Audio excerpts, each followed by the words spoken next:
बिस्मिल्लाहिर्रहमानिर्रहीम। अस्सलाम वालेकुम। मेरे EOBI के पेंशनर्स को मेरा सलाम हो। शकील साहब की तैनाती के बाद उम्मीद तो ये है कि कुछ अच्छी खबरें आएंगी।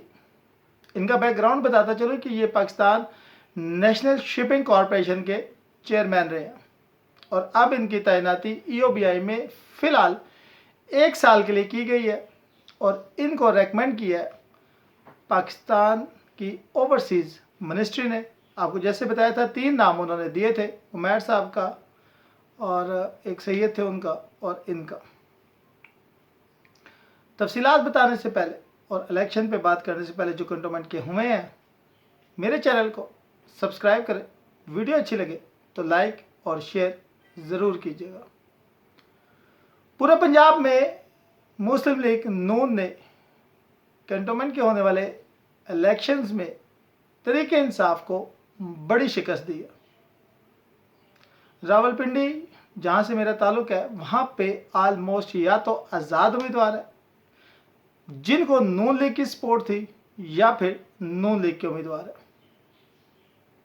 मेरे हलके से मलक मुनीर साहब जो कि बेसिकली पुराने MNA MPA के रिश्तेदार हैं, वो कामयाब हुए और मलक साजिद जो कि नून लीग के थे और नून लीग को छोड़कर PTI में गए, हार गए। हालांकि वो पिछले इलेक्शन में कामयाब हुए थे।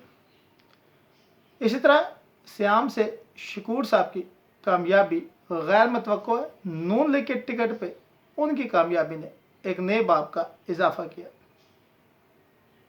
इसी तरह हाफिज हुसैन अहमद मलिक साहब जो कि पुराने नून लीग के मंजे हुए प्लेयर थे, वो इस दफ़ा भी मैदान में कामयाब नजर आए। ये अलग बात है कि बहुत सी ख़वातीन ने शिकायत की कि उनके पहुंचने से पहले उनके वोट कास्ट हो चुके थे, लेकिन नून लीग आपको पता है कि इम्तहान में देने में यानी कि इलेक्शन के रिज़ल्ट प्रोड्यूस करने में अपना मुकाबिल या अपना सानी कोई नहीं रखती। लेकिन हम बात करेंगे EOBI के चेयरमैन शकील साहब, जिनकी तैनाती के बाद एडॉक पे आए हुए तमाम एम्प्लॉयज़ के अंदर खबली मची हुई है। शाजिया रिजवी जो कि खुद एडॉक पे आई थी और एडॉक पे आने वाले बहुत से एम्प्लॉयज़ को साथ उन्होंने बहुत से बेनिफिट दिए थे, उस पे शकील साहब ने नज़रसानी करने का फ़ैसला किया।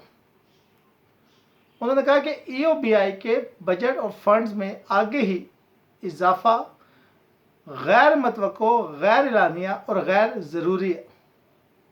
उनके इस बयान के बाद एडॉक मुलाजमीन के अंदर तशवीश की लहर पाई जाती है, वहीं पर EOBI के एम्प्लॉयज़ के अंदर खुशी की लहर पाई जाती है।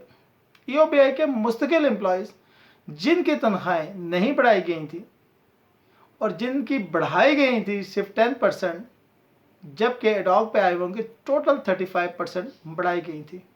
उसके अलावा जो खाड़ पछाड़ की गई थी उसमें अपने मंजूर नज़र लोगों को इस्लामाबाद में तैनात किया गया था, जिस पर अब शकील साहब सख्त एक्शन लेते हुए नजर आते हैं।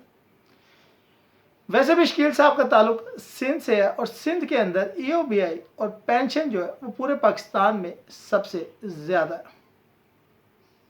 सिंध में अपने इंश्योरेंस भी है, यानी कि सिंध हुकूमत ने वर्कर्स या वेलफेयर के लिए बहुत काम किया हो।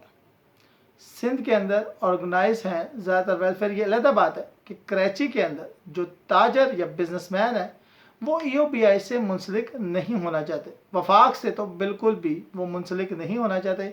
वहाँ आप 20-20 साल काम कर लें कराची में, रिज़ल्ट EOBI के हवाले से हमेशा ज़ीरो रहता है।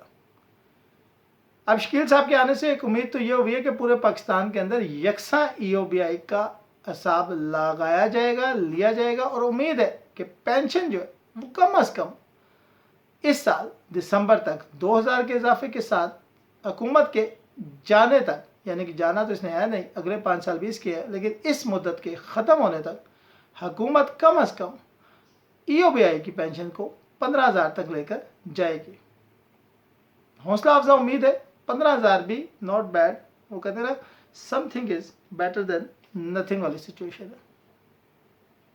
आपसे गुजारिश है कि इस वीडियो को ज़्यादा लाइक और शेयर किया करें ताकि EOBI के और एम्प्लॉयज़ और भाई और बहनों के तक भी ये वीडियोस पहुंचे और इसमें जो चैनल पे हमने और वीडियोस डाली हुई हैं जो बैंक से रिलेटेड है, एटीएम से रिलेटेड है, अल्फला से रिलेटेड है, पेंशन से रिलेटेड है, उनसे भी हमारे बहन और भाई इस्तेफादा किया कर सके। शाजिया रिजवी साहिबा ने अपने दौर में जो कारनामा हाय अंजाम दिए वो हम आपको बता चुके हैं। उससे पहले अजहर हमीद साहब की पूरी कहानी हम आपको सुना चुके हैं। जुल्फी बुखारी साहब के कभी ना कभी ट्वीट इमरान खान की मोहब्बत में आ ही जाते हैं। कभी वो सुनामी पे, बिलियन ट्री सुनामी पे बहस करते नजर आते हैं और कभी वो हुकूमत की और तरजीहात की तारीफ करते नजर आते हैं।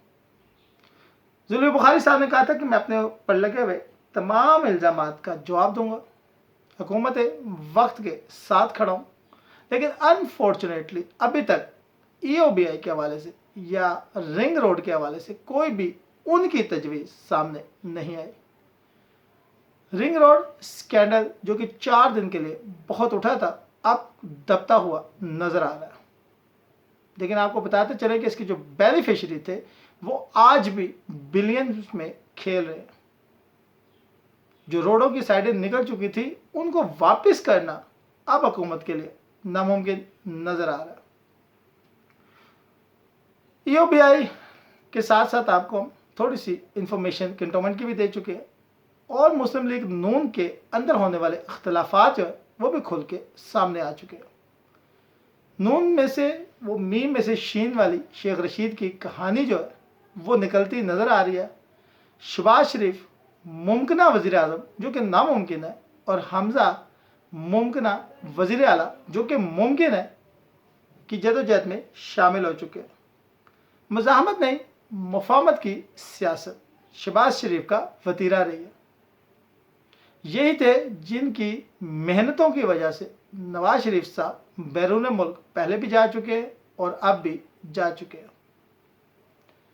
शहबाज शरीफ जो कि बेसिकली हर बात नवाज शरीफ की सुनते थे, आजकल अपनी सियासी समबूझ की वजह से शोहरत रखते हैं। कुछ दिन पहले लाहौर जाना हुआ तो लाहौर के बासियों से जब शहबाज शरीफ के मुतालिक बात हुई तो उन्होंने कहा कि जितना काम शहबाज शरीफ ने लाहौर में किया उतना काम लाहौर में किसी ने नहीं किया। बेशक कि उनका इक़्तिदार 20 साल था, लेकिन उन्होंने हर डिपार्टमेंट को बांध दिए रखी। वो एजुकेशन का डिपार्टमेंट हो, डेवलपमेंट का डिपार्टमेंट हो, सरामिक्स का हो, इकोनॉमिक्स का हो, कोई सा भी डिपार्टमेंट हो, शहबाज शरीफ साहब ने उस डिपार्टमेंट को बांध दिए रखी है।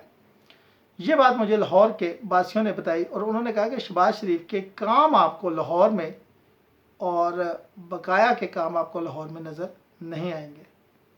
बहरहाल हमारी दुआ है कि अल्लाह ताला पाकिस्तान को कायम दायम रखे। इसके साथ ही हमारी बहारें हैं। याद रखें, सबसे पहले पाकिस्तान। हम किसी प्रॉक्सी वार का हिस्सा नहीं बन सकते। यहाँ पे रहने वालों से गुजारिश है कि सऊदीया और ईरान की, अफ़गानिस्तान की या इंडिया की लड़ाई वो अपने मुल्कों में लड़ें। हम अपनी अफवाज पाकिस्तान के साथ खड़े हैं। हम जैसी भी अपनी हुकूमत है उसके साथ खड़े हैं। हम अपने मुल्क के साथ खड़े हैं। पाकिस्तान है तो हम हैं। पाकिस्तान जिंदाबाद, पाक आर्मी पाइंदाबाद। शुक्रिया।